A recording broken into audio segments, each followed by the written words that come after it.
할렐루야. 우리 이 시간 우리 인생의 모든 문제를 해결하신 그 이름, 우리의 집착된 모든 것을 집중으로 바꾸실 수 있는 그 이름, 우리 이 시간 믿음의 고백 드리시겠습니다. 주는 그리스도시요 살아계신 하나님의 아들이시니이다. 아멘. 여러분, 오늘 본문은 베드로와 요한이 성전에 기도하러 갔다가 성전 미문에서 구걸하던 사람을 나사렛 예수 그리스도의 이름으로 일으켜 세우는 내용입니다. 그리고 나서 베드로가 설교하는 그 장면이에요. 베드로는 여기서 성경 전체의 주제지요. 하나님의 나라. 이 하나님의 나라가 어떻게 세워져 가는지를 오늘 이 본문에서 선포하고 있는데, 여러분, 하나님의 나라라는 것은 은과 금으로 세워지는 것이 아니고요, 예수 이름으로 세워지는 나라입니다. 돈의 논리, 경제적인 논리, 또 어떤 이념이나 철학으로 세워지는 그러한 나라가 아니라 오직 예수의 이름으로 세워지는 나라가 하나님의 나라라는 것을 오늘 이 본문을 통해 말씀하고 있습니다. 여러분, 오늘 안전뱅이는 빈 그릇을 내밀고 있어요. 은과 금을 요구하는 빈 그릇을 내밀고 있습니다. 여러분, 거기에는 하나님의 나라가 세워지지 않습니다. 거기에는 아무리 담겨도 충만하게 담겨도 또 금방 없어지고 하나님의 나라가 임하지 않습니다. 여러분, 하나님의 나라는 어떠한 그릇에 세워지는 나라이냐?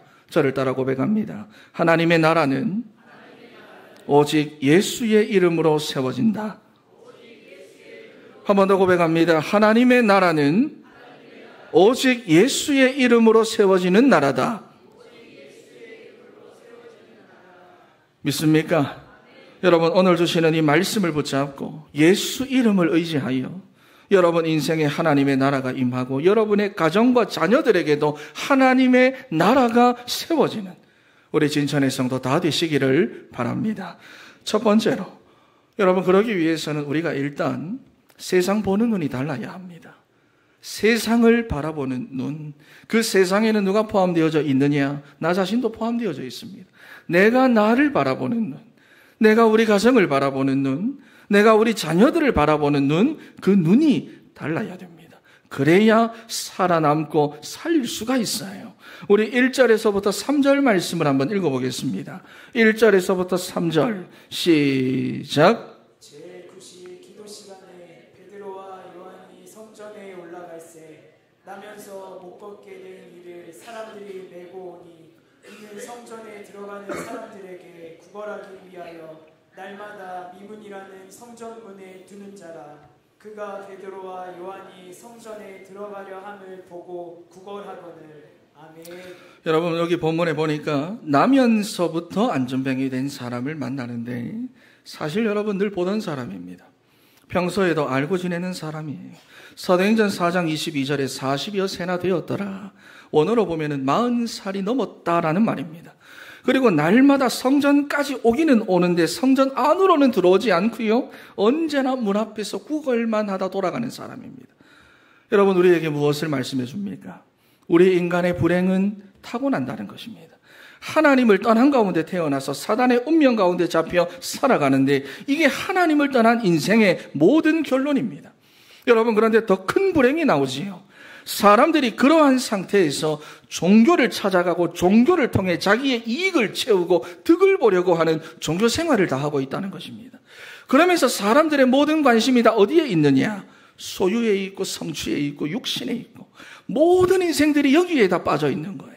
여러분, 그래서 안전뱅이가 요구하는 것이 무엇이냐? 육신적인 것입니다. 5절 말씀에 무엇을 얻을까 하여 바라보거늘. 누군가는 여러분이 안전뱅이를 날마다 성전 미문까지 옮겨다주는 육신적인 봉사를 그래서 하고 있었고요. 지나가던 사람들은 그 안전뱅이를 바라보며 동전을 이렇게 던져주고는 했는데, 여러분, 이게 바로 사람들의 요구고 세상의 요구예요. 여러분, 그래서 예수님에 대해 잘 알지 못하는 세상 사람들은 사람의 요구를 채워주고 하는 이 육신적인 봉사, 이거 하라고 말합니다. 아니, 교회가 말이야 착한 일을 좀 많이 하고 구제하고 봉사를 많이 해야지 하면서 막 함부로 이야기를 하고 비난하는데, 하고 있는 교회와 단체들을 여러분 한번 봐보세요. 가면 갈수록 거기에 종로로 답니다. 나중에 되면 거기에 완전 매여가지고 그걸로 힘 다 빼고 그걸로 상처받고 그걸로 갈등하고 있어요. 물론 여러분 좋은 일이고 필요한 일이기는 하지만 지난주에도 말씀드렸지만 본질은 아닙니다. 종교가 다 하는 일이에요. 여러분, 그래서 우리가 세상을 바라보고 현장을 바라볼 때 세상과는 우리는 다른 눈으로 봐야 됩니다. 베드로와 요한도 지금까지는 보는 대로 보고 보이는 대로 봤지만 오늘 본문부터는 다른 눈으로 보기 시작했어요. 그래서 4절 말씀, 베드로가 요한과 더불어 주목하여 이르되 우리를 보라 하니. 지금까지는 매일 같은 장소에서 그 앉은 뱅이를 바라보면서 저 사람이 오늘도 저렇게 구걸하고 있구나, 그렇게 보이는 대로만 봤지만은 이제는 여러분 복음의 눈으로 바라보기 시작했다는 것입니다. 여러분, 그러면 타고난 불행을 가지고 종교생활할 수밖에 없는 우리가 다른 눈을 가지고 나도 살리고 남도 살리는 그 삶을 살아가기 위해서 우리가 어떻게 해야 되느냐? 여러분, 사람이 요구하는 것과 그 인생 가운데 정말로 필요한 것이 무엇인지를 우리는 구분할 수 있어야 합니다.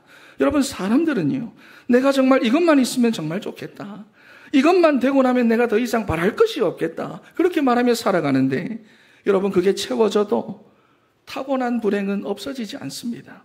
그래서 여러분, 구분할 수 있어야 돼요. 사람이 요구하는 것은 주로 무엇입니까? 소유고 성취입니다. 하지만 그 인생에 있어 정말로 필요한 것은 하나님을 만나는 것이에요. 이 근본적인 필요를 채워주는 것이 바로 우리 하나님의 백성들이고 자녀들이고 우리 진천의 성도들입니다. 여러분도 왜 매일같이 보는 사람들 있잖아요. 가정에서나 직장에서나 매일같이 매일 같은 장소에서 보는 사람들.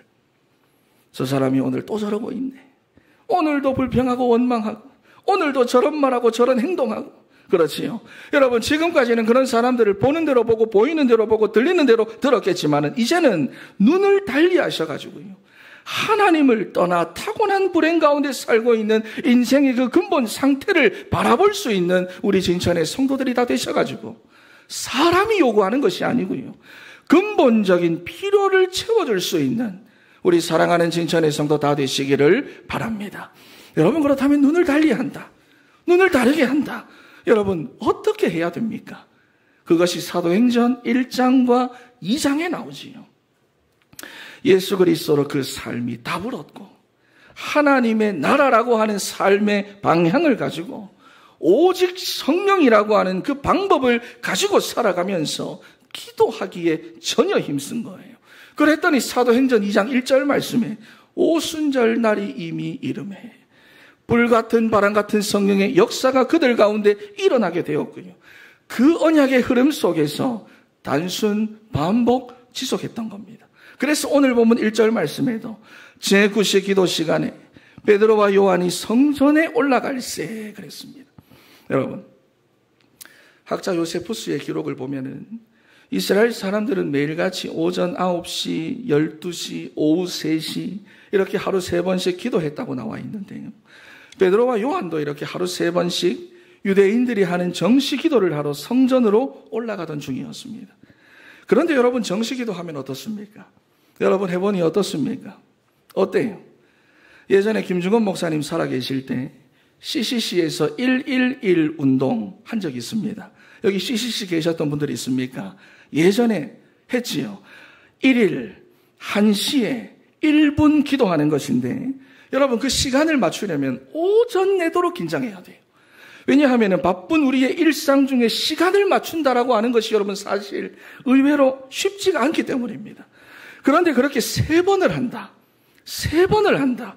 하루 종일 무슨 일을 하든지 간에 하나님을 생각한다는 거예요. 하나님 중심으로 산다는 겁니다. 그래서 여러분도 여러분 하루에 한 번은 지속해야 돼요. 하루에 한 번은 지속하셔야 됩니다. 그렇게라도 내가 하나님을 생각하도록 만들어야 돼요. 내가 정말 하나님을 신경 쓰며 살도록 나를 만들어가야 되는 것입니다. 여러분, 저도 처음 시작할 때는 온종일 그 시간만 생각하며 살았어요. 여러분, 그 생각이 하루 종일에 영향을 미칩니다. 그러면 여러분 방해가 되는 것 같잖아요. 방해가 되는 것 같지요. 그런데 여러분, 내 삶이 하나님 중심이 되어버립니다. 하나님 중심이 내 삶이 되어버려요. 무슨 일을 하든지 간에 내가 하나님을 먼저 생각하게 되어버려요. 그러니까 내가 기도가 막 살아납니다. 말씀이 내게서 살아나요. 그러니 내가 막 살겠어요. 숨이 좀 쉬어져요. 그리고는 하나님이 움직이시는데 하나님의 능력을 확인할 수 있는 사건을 내 삶 속에 준비해 두시고 나를 이끌어가기 시작하십니다. 여러분, 오늘 베드로와 요한도 마찬가지입니다. 예수는 그리스도, 하나님의 나라, 오직 성령, 여러분이 언약의 말씀을 붙잡고 제9시 기도 시간에 기도하러 올라가는데 하나님 당신의 능력을 나타낼 수 있는 사건이 내 평상시 삶 속에 준비되어 있는 거예요. 그리고 그것을 바라볼 수 있는 눈이 열려버린 것입니다. 여러분, 지속하는 시간을 정하고 루틴을 정하시고 언약의 말씀을 붙잡고 단순 반복 지속하는 우리 사랑하는 성도들 다 되시기를 바랍니다. 그러면 눈이 열리는데요. 언약의 사람, 복음의 사람은 자기가 원하는 것이 아니라 하나님이 원하시는 것을 보게 됩니다. 말씀으로 채워지고 성령으로 충만한 사람은 사람이 요구하는 것과 그 사람에게 정말로 무엇이 필요한지를 구분해서 볼 수 있게 됩니다. 여러분, 그래서 한 번밖에 없는 우리의 인생이 세상의 흐름과 우리의 근본 상태에 속아 속는 인생을 살아가지 마시고 타고난 불행 속에서도 하나님과 함께하는 행복, 세상의 풍조 속에서도 불행한 인생을 살리는 인생으로 쓰임받는 우리 진천의 성도 다 되시기를 바랍니다. 1번 내지를 한번 정리하겠습니다. 여러분, 우리 인생의 불행은 타고난 불행입니다. 하나님을 떠나서 온 근본적인 문제예요. 그래서 사람이 요구하는 것과 그 인생이 정말로 필요로 하는 것을 구분하여 볼 수 있는 눈이 있어야 하는데 중요한 것은 여러분, 다른 사람도 아니고 나 자신입니다. 나 자신이 중요해요. 내가 지금 요구하고 있는 거, 내가 지금 하고 싶다, 갖고 싶다, 저거 너무 하고 싶다, 너무 갖고 싶다, 너무 말하고 싶다. 여러분, 내게 정말 그것과 내가 정말로 필요한 것은 다르다는 것을 볼 수 있는 눈이 열려야 하는 거예요. 그래서 이제 육신적인 것, 물질적인 것만 요구하며 집착하고 있던 나를 하나님께 집중하도록 만들어야 되고, 그리고 그러한 인생들에게 하나님을 만나는 유일한 길이 되시는 예수 그리스도를 증거할 수 있는 우리가 되어야 하는 것입니다. 여러분, 그러기 위해서는 말씀과 기도로 우리가 단순 반복 지속하며 5가지 언약의 흐름 속으로 들어가야 되는데 주보에 나오죠. 그 5가지가 무엇입니까? 예수 그리스도로 내 인생의 답을 찾아야 되고, 하나님의 나라를 향해 내 인생의 방향을 맞춰야 되고, 오직 성령을 방법으로 삼아 기도에 우리가 전혀 힘쓰면은 성령에 충만하게 하시는 역사가 우리의 삶에 나타나게 되는 것입니다. 그러면 우리의 눈이 달라져 버려요. 물질적인 것만 집착하던 눈이 하나님께 집중하는 눈이 되어버립니다. 현장에서 갈등만 하고 있던 내 눈이 이제는 복음 없는 그 현장을 살릴 수 있는 눈으로 변화가 되어버리는 거예요. 여러분, 그렇다면 2번째입니다. 이제 우리가 우리의 삶에서 실제적으로 붙잡고 누려야 할 것이 무엇이냐? 그것이 바로 예수 이름의 능력입니다. 여러분, 오늘 본문 6절 말씀을 한번 읽어보겠습니다.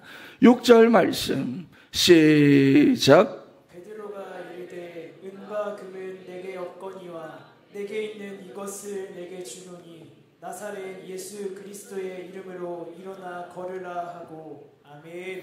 여러분, 우리 삶에 이루어질 하나님의 나라는 우리 인생의 그 빈 그릇이 채워지는 것이 아닙니다. 우리 인생의 그 연약하고 부족한 그것이 채워지는 것이 아니라 그 빈 그릇과는 상관없이 우리가 정말 성전을 향해 뛰어들어가고 하나님을 찬양하고 하나님께 영광 드리고 하나님께 예배하며 예수 이름을 증거하는 삶을 살아가는 것입니다. 여러분, 지난주 우리가 혼인잔치 이야기를 하면서 포도주 이야기를 했어요. 우리가 예수 그리스도를 믿어 하나님의 자녀가 되었지만은 예수님이 내 인생의 진짜 주인 되지 않으면은 마치 포도주가 떨어진 혼인잔치 현장과 같다라고 말했습니다. 여러분, 우리가 보통 결혼을 준비할 때 기쁘고 설레는 마음으로 하지요. 내 인생 이제 끝났다. 여러분, 정말 그런 괴로운 심정으로 슬픈 마음으로 하지 않습니다. 그래서 준비할 때도 그 설레는 마음을 가지고 열심히 계획하고 준비를 하는 거예요. 그런데 그렇게 준비해도 그렇게 준비한 결혼인데도 실제로는 부족한 겁니다. 살아보고 부딪혀보니까 모자란 거 투성이에요. 여러분, 예수님께서 손님으로만 계시면은 앞으로도 계속해서 모자랍니다. 설레는 마음으로 자기 인생을 정말 계획하고 최선을 다해 노력하고 준비하고 노력하며 살아가지만 여러분, 하루 이틀만 가지고 내 인생을 딱 바라보면 정말로 괜찮고 좋은 것 같잖아요. 그런데 시간이 가면 갈수록 내 인생 전체를 놓고 보면 모자란 거 투성입니다. 어렵고 힘든 거 투성이라고 말이에요. 여러분, 그런데 마태복음 9장 말씀해 보니까 혼인잔치 이야기 또 나옵니다. 그리고 포도주 이야기도 나와요. 바리새인들이 자꾸 예수님한테 시비를 걸어보는데, 우리 바리새인들하고 심지어 세례 요한의 제자들도 저렇게 금식을 하는데 어째서 예수님 당신의 제자들은 왜 금식하지 않습니까? 그때 예수님 하신 말씀이지요.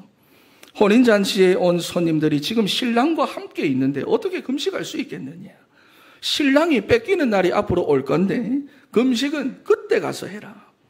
그러면서 17절 말씀 띄워줄 수 있습니까? 읽어보겠습니다. 시작.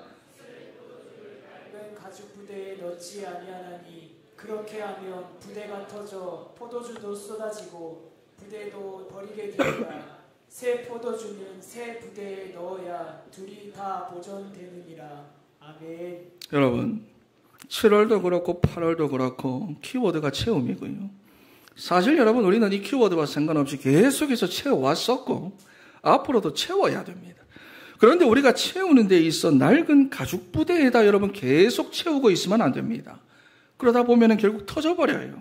나랑 안 맞네, 교회도 별거 없구나, 이렇게 다 쏟아져 버립니다. 여러분, 그래서 이전에 가지고 있던 그 낡은 가죽 부대부터 버려야 되는데, 그 낡은 가죽 부대가 무엇입니까? 그 가죽 부대가 무엇입니까? 나 자신입니다. 나 자신이 창세기 3장에 완전히 각인되어 있는 나 자신. 하나님 없는 이 세상에 익숙하고 그러한 세상의 풍조를 따라가며 내 육신의 욕심을 따라 살고 싶어하는 그런 나 자신. 여러분, 그게 바로 그 낡은 가죽 부대예요. 여러분, 오늘 본문에도 보십시오. 무엇이 이전의 낡은 가죽 부대입니까? 은과 금입니다. 은과 금이에요. 사람들은 자기 인생을 은과 금이라고 하는 그 가죽 부대에 담아야 내 인생이 안전하다라고 말합니다. 그래서 뭐니 해도 머니가 최고지. 그러면서 소유와 성취라는 그 빈 그릇을 들고 살아가면서 거기에 다 집착되어 있어요.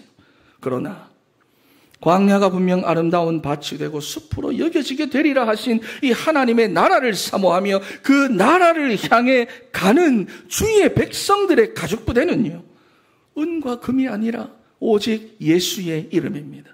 여러분, 광야와 같은 내 인생에 하나님의 나라가 임하기를 원하고 우리 가정의 자녀들에게 하나님의 나라가 정말로 임하기를 원하는 사람은요, 예수 이름이라고 하는 그 가죽 부대에 자기의 인생을 담고 있습니다. 여러분, 그래서 은이냐 금이냐 아니면 예수의 이름이냐. 여러분, 성전 미문에 앉아 구걸하던 안전뱅이가 꿈꾸던 최고의 행복은 무엇입니까? 자신의 그 빈 그릇을 가득히 채우는 거였어요. 여러분이 들고 있는 그 가죽 부대는 무엇입니까? 어떠한 가죽 부대를 들고 채우려고 하십니까? 어떠한 빈 그릇을 들고 직장으로 교회로 다니십니까? 오늘 베드로는 은과 금이라고 하는 그 가죽 부대를 들고 있는 안전뱅이에게 이렇게 선포합니다. 은과 금은 내게 없거니와 내게 있는 이것을 내게 주노니 곧 나사렛 예수 그리스도의 이름으로 일어나 걸어라. 여러분, 베드로는 은과 금이 아니라 예수 이름의 그 권세를 소유한 복음의 사람입니다. 그 인생이 예수의 이름, 여러분, 그 가죽 부대에 담겨져 있으니까 예수 이름의 능력이 그 삶에 나타나는 거예요. 마찬가지로 우리 인생이 은과 금이 아닌 예수의 이름 안에 내 인생이 담겨지게 될 때에 우리는 참된 변화와 생명을 경험하게 되는데, 여러분, 그렇다면 은과 금이 줄 수 없는 그 예수 이름의 능력이 무엇입니까? 예수 이름의 능력, 그것이 바로 생명입니다. 오직 예수 이름만이 우리에게 참 생명을 주시는 줄 믿습니다. 여러분, 15절 말씀 한번 읽어보겠습니다. 15절 말씀 시작. 생명의 주를 죽였도다. 그러나 하나님이 죽은 자 가운데서 그를 살리셨으니 우리가 이 일의 증인이라. 아멘. 여기 보니까 생명의 주라 그랬어요. 원어로 보시면은 생명의 근원자, 생명의 창시자, 구원의 원천, 이런 말입니다. 그리스도께서 생명의 근원이 되시기 때문에 예수 이름의 능력이 안전뱅이를 일으켰고요, 은과 금이 할 수 없고 줄 수도 없는 일을 준 것입니다. 여러분, 요한복음 1장에 우리가 계속 반복해서 보고 있잖아요. 그리스도께서 참 생명이 되시고 빛이 되셔서 각 사람들에게 비춰주시지만은 사람들은 깨닫지 못한다 그랬습니다. 이게 바로 뭐냐? 창세기 3장입니다. 하나님을 떠나 있는 우리의 근본 상태입니다.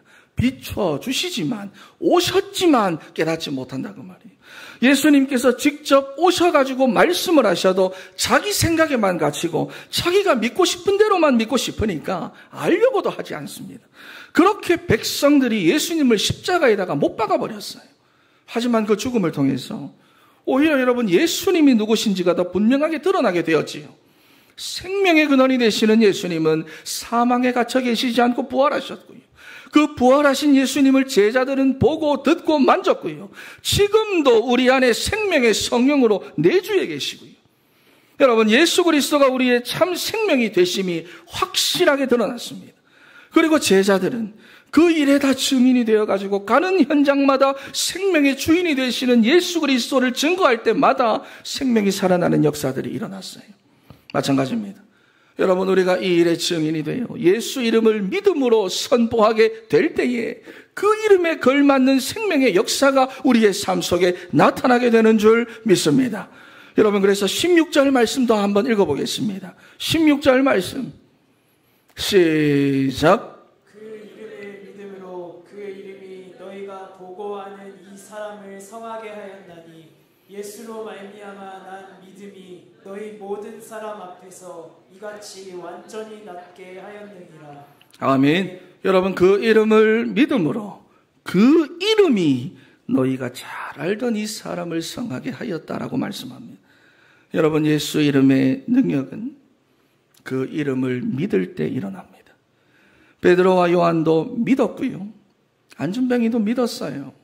만약 여러분 베드로가 나사렛 예수 이름으로 일어나라고 했어도 안준뱅이가 그 손 뿌리쳤다. 이 뭐야? 뿌리쳤다면 아무 일도 일어나지 않았을 겁니다.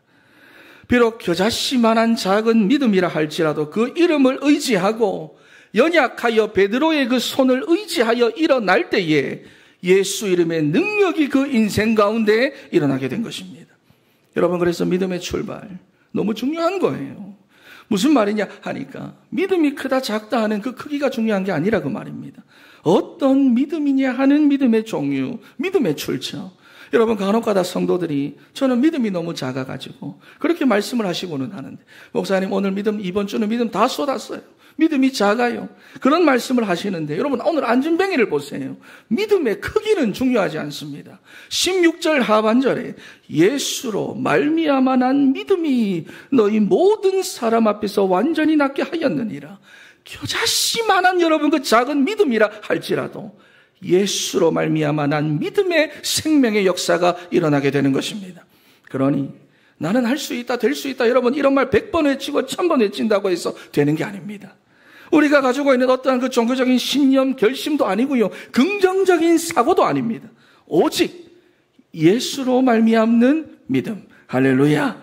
여러분, 이 생명의 역사가 여러분의 삶과 가정에 나타나도록 말씀과 기도로 복음에 집중하여 예수 이름의 능력을 믿는 이 믿음이 회복되어지는 우리 사랑하는 진천의 성도 다 되시기를 바랍니다. 그리고 예수 이름의 능력은 새롭게 하는 것입니다. 18절, 19절 말씀을 한번 읽어보겠습니다. 18절, 19절 시작. 그러나 하나님이 모든 선지자의 입을 통하여 자기의 그리스도께서 고난받으실 일을 미리 알게 하신 것을 이와 같이 이루셨느니라. 그러므로 너희가 회개하고 돌이켜 너희 죄 없이 함을 받으라. 이같이 하면 새롭게 되는 날이 주 앞으로부터 이룰 것이요. 아멘. 아멘. 여러분, 요한복음 1장의 말씀 그대로지요. 그 말씀대로 이스라엘 백성들은 결국 생명의 주를 죽였습니다. 베드로가 지금 그들의 죄를 고발하고 있는 거예요. 그러나 여러분, 말씀을 드렸듯이 무지함이 면책 사유가 될 수는 없는 거예요. 실수를, 죄를 지었어도 피의자고 가해자입니다.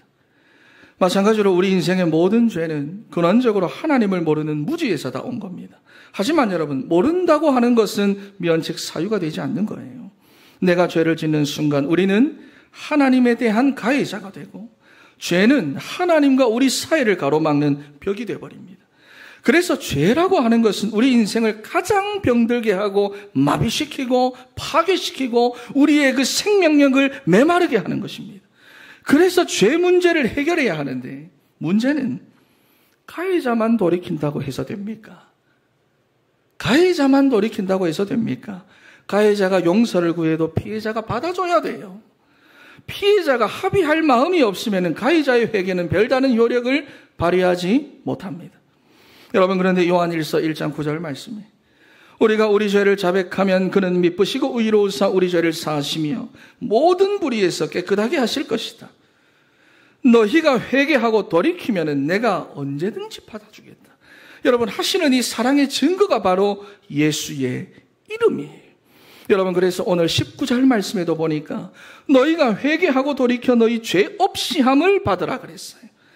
여러분, 여기 없이 함이라고 하는 이 말이 원어로 보면은 말살시키다, 삭제하다 이런 말인데 하나님은 우리의 회개를 기다리고 계시는데 우리가 회개할 때 우리의 죄를 삭제하시고 말살시켜 주십니다. 그런데 여러분, 단순히 삭제만 없어만 지는 것이 아니고요, 새롭게 된대요. 오늘 본문에 보니까. 여러분, 그런데 여기 새롭게 된다라고 하는 말이 뭘까요? 이 말이 헬라어로 보면은 아나푸시코라는 말입니다. 호흡의 회복이라는 말이에요. 그런데 이것을 나눠서 보시면은 아나, 위쪽으로, 푸시코, 호흡하다. 그러니까 위쪽으로 호흡한다라는 거예요. 여러분, 우리가 정말로 예수의 이름을 힘입어 회개하고 돌이키면 하나님을 향해 호흡하는 사람으로 우리를 새롭게 만들어 가시는 줄 믿습니다. 하나님께서 그 인생에 새로운 숨결을 불어넣어 주시고 생기를 주시고 생명의 성령을 부어 주시는 거예요. 여러분, 호흡하기조차 힘든 광야가 숲이 돼버리면 공기가 달라지고 내 호흡이 달라지는 겁니다. 그러한 숲에 다양한 생명들이 깃드는 것처럼 많은 생명의 역사가 나타나게 되는 거예요. 여러분, 우리는 어쩔 수 없는 창세기 3장의 상태로 태어났습니다. 날마다 하나님의 말씀 앞에 나 자신을 세우고 예수 이름을 의지하여 자복하고 자백하여 여러분의 삶에 광야가 아름다운 밭이 되고 숲으로 여겨지는 이 생명의 성령의 역사가 날마다 충만하게 나타나게 되는 우리 사랑하는 진천의 성도 다 되시기를 바랍니다. 결론입니다. 썸마을에 살던 할아버지와 아들이 처음으로 도시로 나와가지고 백화점을 간 거예요. 그랬더니 여러분, 너무 신기한 게 많겠지요. 평생을 섬마을에 갇혀 살았으니까. 그런데 갑자기 보니까 막 벽이 이래 열리더만 닫히는 거예요. 아들아, 저게 뭐냐? 아버지, 나도 뭐 모르겠어요. 오늘 처음 봅니다. 엘리베이터를 말하는 거예요. 처음 봤습니다. 그런데 조금 있다가 보니까 어떤 할머니가 그 벽 속으로 들어가는데 위에 숫자가 떠요. 1, 2, 3, 4, 5, 6. 그리고는 또 내려옵니다. 6, 5, 4, 3, 2, 1. 그리고는 문이 딱 열리는데 아가씨가 나오는 거예요. 그러니까 아버지가 아들을 막 붙잡고는 빨리 집에 가서 어머니 모시고 오너라. 할머니 들어가면 아가씨가 되어 나오는 줄 알고. 여러분, 이 벽이 바로 뭐냐? 예수의 이름입니다.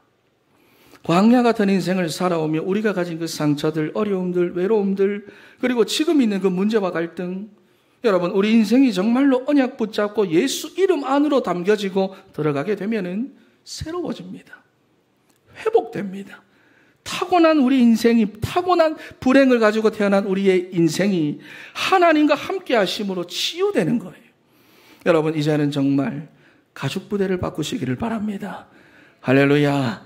옆에 계신 분들에게 고백합니다. 이제는 정말 가죽 부대를 바꾸세요. 시작.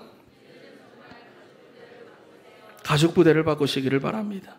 하나님의 나라, 예수 그리스도의 능력은 은과 금이라는 그 낡은 가죽 부대가 감당할 수 있는 것이 아닙니다. 오직 예수의 이름이라는 그 부대 안에 우리의 인생을 담아야 되는 거예요. 여러분, 그래서 은도 아니고 금도 아니고 오직 예수만 보이는 변화된 인생, 소유와 성취에 집착될 수밖에 없는 현장의 상태와 사람의 근본적인 상태가 보여지는 그 변화된 눈을 가지고 예수 그리스도, 하나님의 나라, 오직 성령, 오직 기도, 그 언약 붙잡고 자기의 인생이든 자녀들의 인생이든 예수의 이름 안에다가 다 담아내는 우리 사랑하는 진천의 성도 다 되시기를 바랍니다. 마지막으로 저를 따라 고백합니다. 예수의 이름에 우리 인생을 담읍시다. 시작. 한 번 더 고백합니다. 예수의 이름에 우리 인생을 담읍시다. 기도하겠습니다.